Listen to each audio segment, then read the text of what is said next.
always let your conscience be your guide. Welcome back to the extended walkthrough for the North Star app.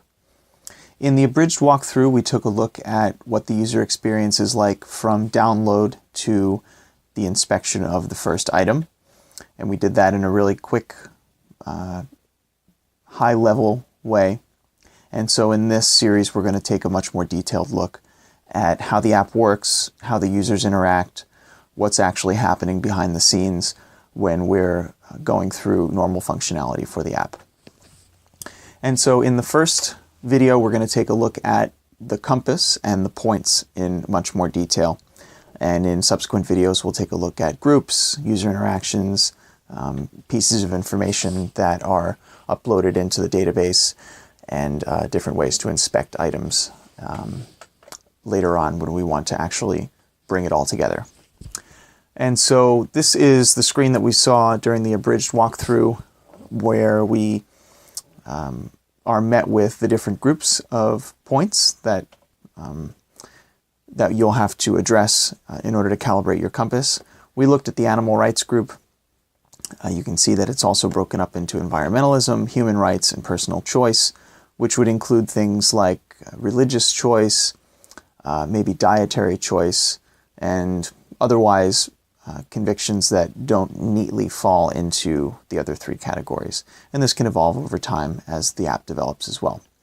Another thing that I'll mention before we move on is that you can see that the total number of points, this is the total number of points that we've addressed and that we have answers to inputted into the app. And so you can see that the total is 20, total for animal rights is 3, and 5, and 6, and 7 for the others. I anticipate this number to increase greatly, but because we want to be as granular as possible for the different moral configurations that someone can set in their compass. I don't think that there are only 3 moral questions that arise when we're talking about animal rights, or 6 when we're talking about human rights.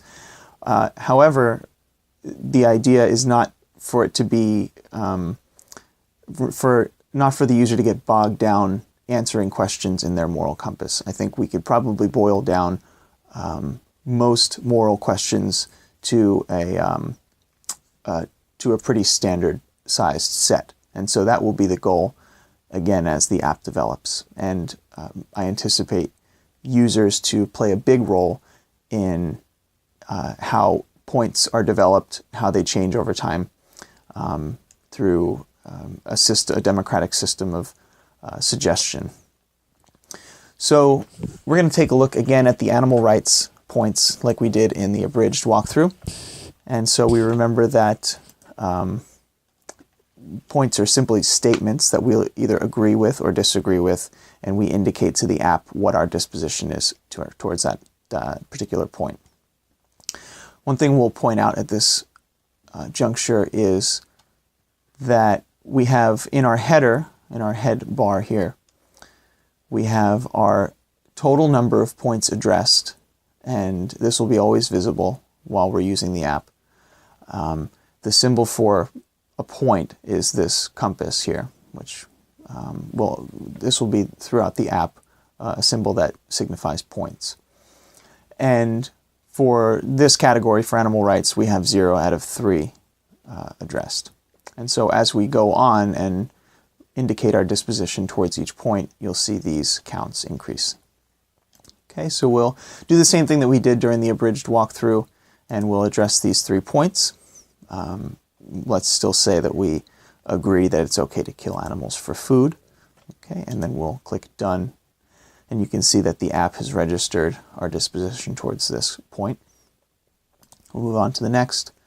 And let's say that we disagree with the idea of killing animals for sport. Okay, and you can see that now that we've answered 2 out of the 3 for animal rights and 2 out of the 20 for in total, that our numbers have increased appropriately. And so something that we didn't talk about in the abridged walkthrough is this tool here, and this is the Levels tool. What the Levels tool allows the user to do is indicate how important this point is for them. Or in other words, well, in its actual functionality, how many orders of relationship away from the individual or the business or the product that's violating this point do we want to consider when we're avoiding things?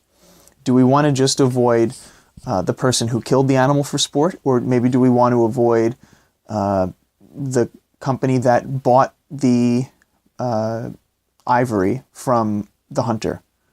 I mean, if you think about it, the person who killed the animal is the one who's directly responsible, but shouldn't we give some responsibility to the person who's purchasing the ivory and incentivizing the killing?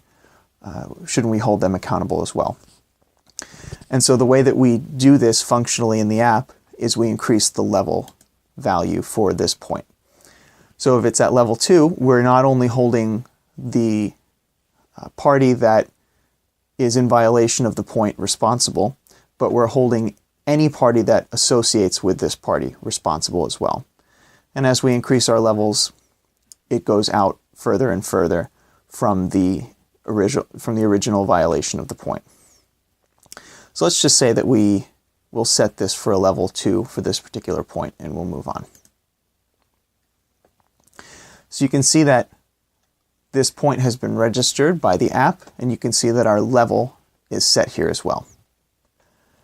And then we'll answer our third point, and we're going to continue to say that we disagree with the idea that it's okay to cause intentional harm and suffering to animals. Let's say that we believe even more strongly in this one. So let's say we'll set this at a level 3 and hold parties responsible that are 2 parties away from the party that is guilty of the infraction. Okay, so we'll finish this one up. Okay, and you can see that our level for the third point is at level 3. And we still have a 0 here for both points next to our group icon. And these numbers will change, and they'll become more apparent to us in the next video, where we investigate how we choose groups, what the impact groups have on how the app functions for us. We'll take a better look at that in the next video.